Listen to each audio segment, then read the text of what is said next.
Entre Marc-André et Pierre-Étienne. Je rappelle la question, c'est allez-vous vous présenter auprès des ministres et députés au pouvoir pour présenter notre plateforme et proposer des solutions intelligentes, vertes, auprès des élus? Merci Samir.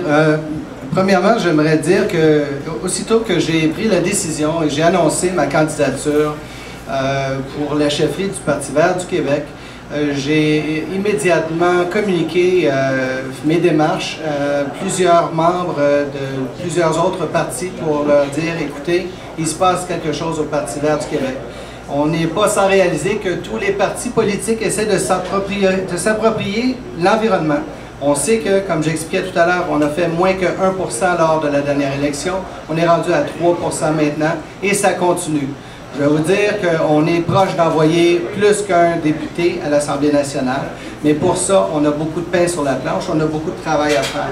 Il y a un verre dans chaque personne. En ce moment, le PQ essaie de s'approprier l'environnement avec son option de souveraineté alimentaire. C'est une idée qui a été soutirée par les bases du Parti vert du Québec. Et puis, mais la malheureuse chose ou la bonne chose là-dedans, quand c'est une bonne idée qui peut avantager tout le monde, c'est bien de l'utiliser.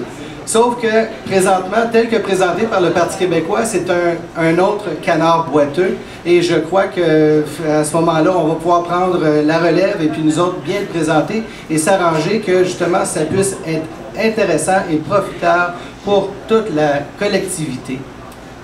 Pierre-Étienne? En fait, il n'y avait pas vraiment d'une question, mais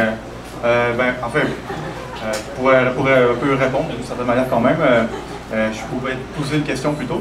Moi, je crois que la démocratie, ça fonctionne beaucoup un peu différemment de comme Alex disait, au sens où je pense qu'en démocratie, on doit fonctionner comme ensemble et non pas en opposition entre les partis, des gens qui ont différentes opinions, mais qui sont quand même dans ce même gouvernement pour gouverner. Alors, je crois beaucoup que oui, on a des opinions différentes, puis il faut critiquer sur certains dossiers, mais il faut aussi trouver des moyens de travailler ensemble à l'Assemblée nationale avec chacun nos idées pour avoir un certain consensus sur des positions politiques.